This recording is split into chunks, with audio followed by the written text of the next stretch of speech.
Hi friends, എല്ലാവർക്കും സുഖമാണല്ലോ. ഇന്ന് ഞാൻ എന്നത്തെ പോലെ ഞാൻ വന്നിട്ടുണ്ട്. ഇന്ന് വന്നിട്ടുള്ളത് നമുക്കൊരു ബീഫ് സ്റ്റിക്ക് എങ്ങനെ ഉണ്ടാക്കുന്നത് എങ്ങനെയെന്നൊന്ന് നോക്കാം. ഇത് നമ്മൾ ഗ്രില്ല് ചെയ്തതിന് എടുക്കുന്നത് ബീഫ് സ്റ്റിക്കാണ്. നിങ്ങൾ കണ്ടോക്കിക്കെ, അടിപൊളിയാണ്. കുട്ടികൾക്കൊക്കെ കൊടുക്കാൻ അടിപൊളിയാണ്. ഇതാണ് ഞാൻ എടുത്തിട്ടുള്ളത്. ഇതിനാവശ്യമായ സാധനങ്ങളാണ് ഇരിക്കുന്നത്. ഞാൻ ബീഫ് സ്റ്റിക്ക് എടുത്തിട്ടുണ്ട്, 4 പീസ് എടുത്തിട്ടുണ്ട്. പിന്നെ ഞാൻ റോസ്മറി കണ്ട, ഇതാണ് റോസ്മറി. അപ്പോൾ ബീഫ് സ്റ്റിക്കിന് എന്തായാലും റോസ്മറി ഉണ്ടായിരിക്കണം ഇത് ഗ്രില്ല് ചെയ്യാനായിട്ട്. അപ്പോൾ അതവിടെ ഇരിക്കട്ടെ. ഒരു പ്ലാന്റ് കണക്ക് നമുക്ക് ഇട്ട് കൊടുക്കാം കേട്ടോ. പിന്നെ വെളുത്തുള്ളി, ഇതുപോലെ നമുക്ക് വെളുത്തുള്ളി എടുത്ത് 2 കഷ്ണമാക്കണം കണ്ട. 2 കഷ്ണമാക്കിയിട്ട് നമുക്ക് ആ ഗ്രില്ല് ചെയ്യുന്ന പാനിൽ ഇട്ട് കൊടുക്കണം. പിന്നെ നമ്മൾ ബട്ടർ എടുത്തിട്ടുണ്ട്. പിന്നെ എടുത്തിട്ടുള്ളത് ഒലിവ് ഓയിലാണ് കണ്ടല്ലോ. എന്നിട്ട് പിന്നെ എടുത്തിട്ടുള്ളതെന്ന് വെച്ചാൽ ഉപ്പാണ്. പിന്നെ എടുത്തിട്ടുള്ളത് കുരുമുളക് പൊടിയാണ്. ഇത്രയും സാധനമാണ് ഞാൻ എടുത്തിട്ടുള്ളത്. എന്നാൽ നമുക്കങ്ങ് പോവാം വീഡിയോയിലേക്ക്. നമുക്ക് ബീഫ് സ്റ്റിക്ക് ഉണ്ടാക്കണം എങ്ങനെയെന്ന് കാണാനായിട്ട് പോകാം. നേരെ നമുക്ക് പോകാം. കണ്ടല്ലോ, ഞാനൊരു ഗ്രില്ല് ഫാൻ വെച്ചിട്ടുണ്ട്. അതിലോട്ട് ഞാൻ ഒലിവ് ഓയിൽ ഒഴിച്ച് കൊടുക്കുന്നു. കുറച്ച് ഒലിവ് ഓയിൽ ഒഴിച്ച് കൊടുത്തു.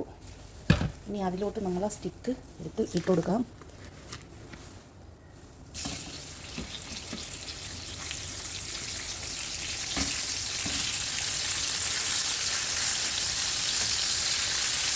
ഇനി അതിലോട്ട് നമ്മൾ വെളുത്തുള്ളി വെച്ച് കൊടുക്കാം. ഇനി അതിനകത്തോട്ട് നമ്മൾ റോസ്മറി ഇട്ട് കൊടുക്കാം. കണ്ടോ, റോസ്മറി ഇട്ട് കൊടുത്ത് കണ്ടോ.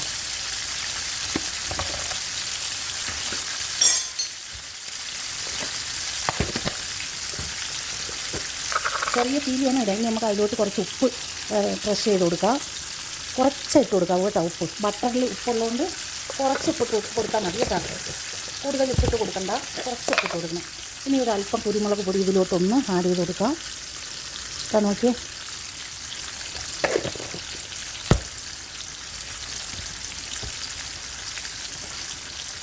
ഇനി അതിൻ്റെ മുകളിലോട്ട് കുറച്ച് ബട്ടർ നമുക്ക് ഇതിലോട്ട് വെച്ച് കൊടുക്കാം.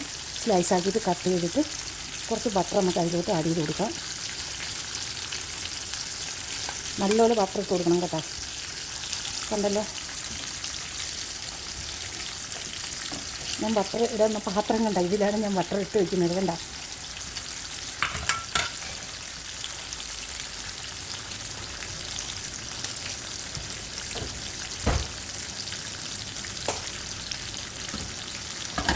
ആ ചെറിയ തീയിൽ വെച്ച് കൊടുത്തിട്ട് വേണം നമുക്കിത് ഗ്രില്ലാക്കി എടുക്കാൻ വേണ്ടി കേട്ടോ.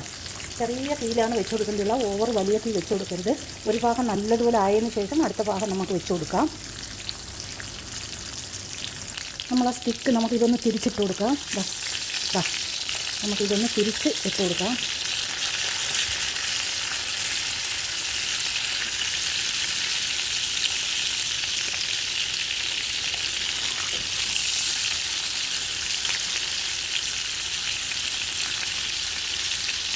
കണ്ടോ, നമ്മൾ അങ്ങോട്ടും ഇങ്ങോട്ടും തിരിച്ചിട്ട് കൊടുക്കണം. ഓവർ കളറാക്കരുത്. ഞാൻ കണ്ടല്ലോ നമ്മൾ ചെയ്യുന്നത്. അപ്പോൾ നല്ല രീതിയിൽ നമുക്കിതൊന്ന് തിരിച്ച് ഇട്ട് കൊടുക്കാം. ഇനി അടുത്ത പുറത്തും കൂടെ ഒരല്പം കുരുമുളകും ഒരല്പം ഉപ്പും കൂടെ ചേർത്ത് കൊടുക്കാം. നമ്മൾ കൈ കൊണ്ട് ഒരു ജസ്റ്റ് ഇടണ്ട, ഒരു പിഞ്ച് ഇടാണ്ട്, എൻ്റെ വെള്ളത്തിൻ്റെ കണ്ട ഇത്രയാണ് ഞാൻ ചേർക്കുന്നത് കേട്ടോ. ഒരു പിഞ്ച് സോൾട്ട്, പിഞ്ച് കുരുമുളകും പേപ്പറാണ് ഞാൻ ഇട്ട് കൊടുക്കുന്നത്. നിങ്ങൾക്ക് കാണാമല്ലോ. അല്ലാതെ സ്പൂണിലൊന്നും കോരി ഇടരുത്. കോരി ഇട്ടാൽ പിന്നെ അത് കൊള്ളാതെ വരും. ഉപ്പ് ഇരിപ്പോയാൽ പിന്നെ അത് കഴിക്കാൻ കൊള്ളാതെ വരും കേട്ടോ. അപ്പോൾ ചെറിയ തീയിൽ നമുക്കൊന്ന് ഇട്ട് കൊടുക്കാം. കണ്ടോ, നമ്മളെ ബീഫ് സ്റ്റിക്ക് ഇവിടെ തയ്യാറായിട്ടുണ്ട്. കണ്ടു നോക്കിക്കാണ്. ഇഷ്ടപ്പെട്ടാൽ എല്ലാവരും ഒന്ന് ലൈക്ക് അടിച്ച് സപ്പോർട്ട് ചെയ്യണേ. കണ്ടു നോക്കിക്കാണ്. ഇവിടെ തയ്യാറാക്കി ഞാൻ തീ ഓഫാക്കാൻ പോവുകയാണ്, പുറത്തെടുക്കാൻ പോകുന്നു ഞാൻ. നമുക്ക് ഇതിലോട്ട് എടുത്ത് വയ്ക്കാം, സർവ് ചെയ്യാം. ഇതിലോട്ട് വയ്ക്കാം. ഞാനൊരു പാത്രം എടുത്തിട്ടുണ്ട്. ആ പാത്രത്തിലോട്ട് എടുത്ത് നമുക്ക് സർവ് ചെയ്ത് വെച്ച് കൊടുക്കാം.